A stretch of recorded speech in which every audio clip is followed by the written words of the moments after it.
शुक्र ग्रह की जब बात आती है तो मन क्यूरियोसिटी से भर जाता है। कई लोगों के मन में बहुत सारे ख्याल आने लगते हैं शुक्र ग्रह का नाम आते ही। प्रेम के ख्याल आने लगते हैं, लग्जरी के ख्याल आने लगते हैं, क्योंकि ये सहवास का भी कारक है। तो कहीं ना कहीं आपके जो एक्स्ट्रा मटेरियल अफेयर होते हैं उनके भी ख्याल आने शुरू हो जाते हैं। आज हम बात करेंगे आपके होरोस्कोप में थर्ड हाउस में बैठे हुए वीनस की, कि शुक्र ग्रह जब आपके तीसरे भाव में बैठे होते हैं तब क्या गुल खिलाते हैं। सभी लोग समझते हैं कि पंचम भाव ही प्रेम को दर्शाता है, पंचम भाव ही आपके प्यार मोहब्बत को दर्शाता है। लेकिन क्या आपको पता है कि थर्ड हाउस में बैठा हुआ शुक्र आपके बहुत ज़्यादा एक्स्ट्रा मटेरियल अफेयर दे सकता है, या शादी से पहले बहुत ज़्यादा आपके प्रेम के संबंध करवा सकता है। जी हाँ, और एक ऐसा सीक्रेट बताएंगे आपको कि ये सीक्रेट जानना आपके लिए बहुत ज़रूरी है, अदरवाइज ये आपकी ज़िंदगी में बहुत ज़्यादा परेशानियां खड़ी कर सकता है। ये हम आपको बताएंगे जब तीसरे भाव में बैठे होते हैं शुक्र, तो क्या जीवन में आपको बहुत बड़ी सावधानी रखनी चाहिए।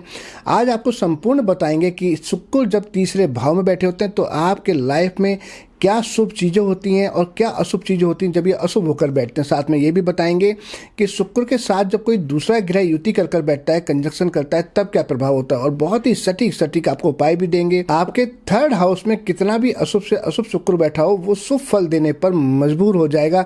बहुत ही सटीक उपाय होंगे।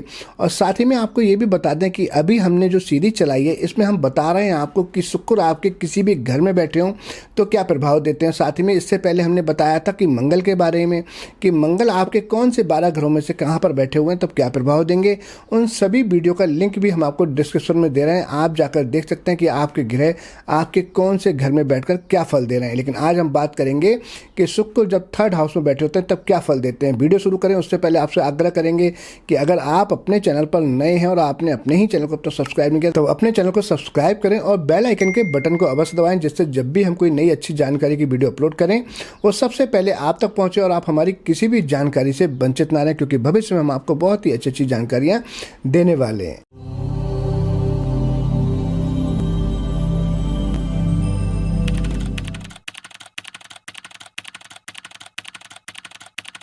ओम नमः शिवाय।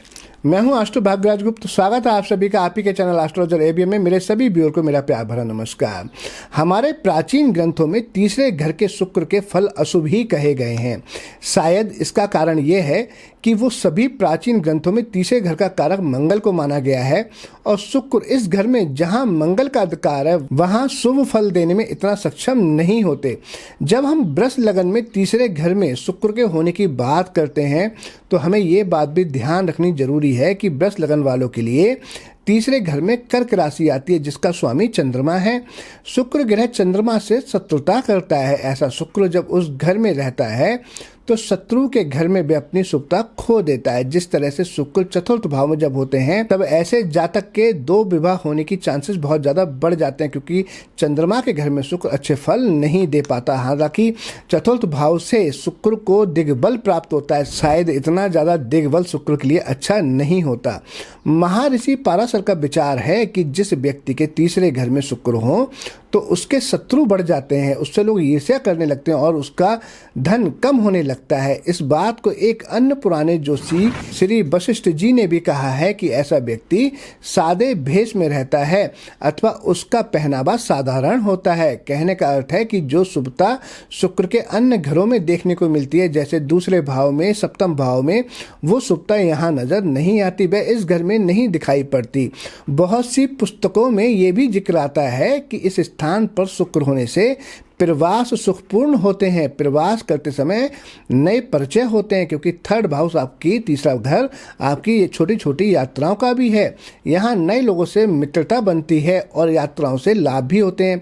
साथ ही साथ पत्र व्यवहार द्वारा भी मित्रों की संख्या में वृद्धि होती है। लेकिन आजकल तो पत्र व्यवहार इस तरह से होते नहीं है, व्हाट्सएप का जमाना है, तो हम कह सकते हैं कि सोशल मीडिया के द्वारा नए नए मित्र बनते हैं, जिनके द्वारा जीवन में कभी ना कभी कोई योगदान अवश्य मिलता है, उनसे लाभ अवश्य होता है। वास्तव में वृष लगन के संबंध में इस तरह का फल ठीक प्रतीत नहीं होता, क्योंकि तीसरे घर में शुक्र की कर्क राशि में यहाँ पर यदि शुक्र मेष लगन वालों के लिए तीसरे घर में हो तब जो फल मैंने बताए थे वो मिलते हैं, किंतु वृष लगन वालों के लिए नहीं मिल पाते। इस स्थान में शुक्र के होने से धन के मामले में स्थिरता नहीं रहती, व्यवसाय में हानि लाभ होते रहते हैं, आर्थिक हालात नाजुक बने रहते हैं, कभी बहुत ज़्यादा धन लाभ हो जाएगा, कभी नहीं होगा। यही विचार महर्षि पराशर के विचार से बहुत मेल खाता है। मैंने आपको बताया था कि मैं आपको एक सीक्रेट बताऊंगा शुक्र का तीसरे भाव में कि क्या होता है। शुक्र तीसरे भाव में जिसके भी हो उसको कभी भी जीवन में अपनी कमाई से अपना घर नहीं बनाना चाहिए। अगर बहुत ज़रूरी हो बनाना भी पड़े तब वो अपने घर में किसी और के नाम पर बना लें, लेकिन अपने नाम पर अपनी कमाई से घर कभी भी ना बनाएं। अगर वो माता पिता के मकान में रहते हैं तो उसी घर में रहें, उसको कभी ना बेचें। आप देखेंगे शुक्र तीसरे वाला जब भी अपनी कमाई से घर बनाएगा तो जितनी पैसे वो उस घर में लगाएगा, चाहे वो 1 करोड़ का धन हो, 2 करोड़ का हो, 50 लाख का हो, उस धन के बराबर उसका नुकसान डेफिनेटली होगा ही होगा। ये मैंने बहुत सारे होरोस्कोप में देखा है। तीसरा घर हमारी अंदरूनी हिम्मत या साहस का स्थान है। वृष लगन वालों के लिए तीसरे घर में कर्क राशि आती है जिसका स्वामी चंद्रमा है। ऐसी हालत में उस व्यक्ति के साहस में किसी न किसी रूप से थोड़ी बहुत कमी भी आ जाती है।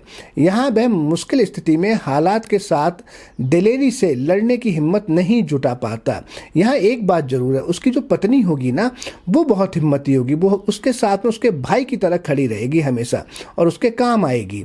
यहाँ पर हम एक बात बता दें, हमारे जो ज्योतिष ग्रंथ हैं, कल्पत गुरु के जो लेखक हैं जागेश्वर जी, वो कहते हैं इस घर में शुक्र होने से वह व्यक्ति युद्ध में डरने वाला होता है। इसी विचार को सारावली ग्रंथ में बड़े अच्छे ढंग से स्पष्ट किया गया है। इस ग्रंथ के लेखक कल्याण ब्रह्मा जी का विचार है कि ऐसे व्यक्ति में उत्साह कम होता है। यहाँ पर हमें उत्साह शब्द का बहुत बारीकी से समझने की शब्दों में ज़रूरत है। उत्साह से मतलब होता है अंदर की दिलेरी या हौसले से भी है, और दूसरे शब्दों में उत्साह का अर्थ ये भी है कि हम जिस काम को भी हाथ में लें उसको कितनी खुशी या हिम्मत से करते हैं, अथवा किसी कार्य के आरंभ होने पर उस कार्य की जो हमारे मन में किसी तरह की एक शुभ भावना होती है वो कितनी होती है, हम कितने सफल हो पाएंगे या नहीं, ये मैटर करता है। जिस व्यक्ति में उत्साह की कमी हो या कहीं ना कहीं उसके मन में संभावना ये बनी रहती है कि शायद इस काम में हम सफल हो पाएंगे या नहीं, तब आपकी सफलता बहुत ज़्यादा पहले ही कम हो जाती है। तो ऐसे लोगों में ऐसी भावना ज़्यादा रहती है कि हमारा काम ये पता नहीं होगा या नहीं होगा। तो इनके लिए ये भी बहुत अच्छा रेमेडी प्रिकॉशन है कि आप अपने मन में कभी भी खुशी की लहर या सफलता की जो भावना है वो कम ना होने दें। यहाँ पर कल्याण ब्रह्मा जी का एक बहुत ही अच्छा मत ठीक प्रतीत होता है। इसका कारण यह है कि शुक्र स्वयं में एक स्त्री ग्रह है और वह चंद्रमा की राशि में बैठा हुआ और कोमल हो जाता है क्योंकि जल तत्व की राशि है, और चंद्रमा के मद मस्त स्वभाव में डूबकर मस्ती भरे ढंग से जीने की कोशिश करता है।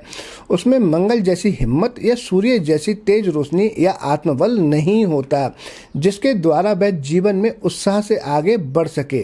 तब ऐसी संभावना बहुत ज़्यादा हो जाती है कि उसको स्त्री राशि में होने से उसके मन में वो कॉन्फिडेंस लेवल नहीं हो पाता। हाँ, अगर शुक्र बहुत ही शुभ होकर बैठे हैं तब ये एक अलग बात है। इसी संदर्भ में हमें ये ठीक ही प्रतीत होता है कि जब लखनऊ के नवाब अपने ज्योतिष ग्रंथ खैट कौतुक में कहते हैं कि ऐसा व्यक्ति आलसी होता है। इस स्थान में शुक्र होने के बारे में यवन जातक ने भी दर्शाया है कि उन्होंने आलस के स्थान पर सुस्त होने का वर्णन किया। एक बात मैं आपको बता दूं कि वो जातक जो व्यक्ति है जिसकी कुंडली में शुक्र तीसरे भाव में है वो आलसी ना भी हो, लेकिन उसके जीवन में कई बार ऐसे मौके आ जाएंगे कि वो काम करना चाहेगा तब भी नहीं कर पाएगा। एक व्यक्ति हैं जिनकी कुंडली मैंने देखी और उनकी कुंडली में शुक्र जो तीसरे भाव में बैठे हैं, उनका क्या हुआ कि 2 बार पैर में फ्रैक्चर हुआ। अब जिस व्यक्ति के पैर में फ्रैक्चर हो जाता है वो 3-4 महीने के लिए बेड पर चला जाता है। तो कहीं ना कहीं आप ये समझें कि वो शुक्र जो है जो चाहता था कि आप काम ना करें इतनी फुर्ती से, तब आपने देखा कि जिसने काम करना भी चाहा तो उसके पैर में फ्रैक्चर करवा दिया और वो बेड पर रेस्ट करने के लिए मजबूर हो गए। तब आप हमेशा योगों को इस तरह से समझें। उन्होंने आलस के स्थान पर मैंने बताया सुस्त होने का वर्णन भी किया है, और वास्तव में सुस्ती भी उत्साह रहित होने का ही एक दूसरा रूप है। यवन मत के अनुसार तो यहाँ तक कहा गया है कि उस व्यक्ति को नींद बहुत आती है। लाल किताब में भी कहा गया है कि तीसरे घर में शुक्र होने से उस व्यक्ति को स्त्री एक मर्द की तरह उसकी सहायता करती। मैंने बताया था आपको कि उसकी पत्नी बहुत ही दिलेर होती है, उसके साथ खड़ी रहती है। और यहाँ पर शायद इसका कारण ये भी है कि तीसरे घर पर मंगल का भी अधिकार है, क्योंकि वह इस घर का कारक ग्रह है। इसलिए उस व्यक्ति की पत्नी में मंगल जैसी हिम्मत आ जाती है और वह पति को एक दिलेरी के साथ अपनी सहायता प्रदान करती है। यदि ऐसा व्यक्ति शादी के बाद दूसरी स्त्रियों से किसी भी प्रकार के शारीरिक संबंध ना रखे तो उसकी पत्नी हमेशा उससे बहुत ही लाभ पहुंचाएगी। और अगर वो अपनी इस तरह की हरकत करेगा कि बाहर संबंध रखेगा तो उसकी पत्नी उसको हमेशा डरा कर रखेगी। ये आप देखिएगा, हमेशा जो मैं कह रहा हूँ ये मैंने बहुत सारे हॉरोस्कोप में चेक किया है। लेकिन होता क्या है, देखा यह गया है कि उस शुक्र के तीसरे घर में होने से कोई ना कोई स्त्री उस व्यक्ति के संपर्क में आ ही जाती है, उससे संपर्क पैदा करने की कोशिश जरूर करती है। और पराई स्त्रियों से संबंध रखने के कारण व्यक्ति के धन की बहुत हानि हो सकती है। ऐसा व्यक्ति को अपने भाग्य में वृद्धि करने के लिए यह आवश्यक है कि वह अपनी पत्नी का पूरी तरह से सम्मान करे, क्योंकि तीसरे भाव में बैठा हुआ शुक्र अपनी सप्तम दृष्टि से नवम भाव को यानी कि भाग्य स्थान को भी देख रहा है और आपके लग्नेश भी हैं। तब आपको हमेशा इस बात का ख्याल भी रखना पड़ेगा कि वह अपनी पत्नी का पूरी तरह से सम्मान करे। और यदि ऐसा करेगा तो उसकी पत्नी के होते हुए मृत्यु के देवता से चोरी की संभावना व अन्य दुर्घटनाओं में उसका बचाव अपने आप होता रहेगा, उसकी रक्षा स्वयं होती रहेगी। शुक्र जिसके तीसरे भाव में होते हैं, आप देखिएगा कि अगर बाकी ग्रह भी शुभ दृष्टि से शुक्र को देख रहे हैं तो ऐसी पत्नी की कुंडली में धन भाव के बहुत ही अच्छे योग होते हैं, क्योंकि शुक्र से द्वादश भाव है आपका धन भाव। तो ऐसे लोगों की पत्नी की कुंडली में धन भाव बहुत ही अच्छा होता है।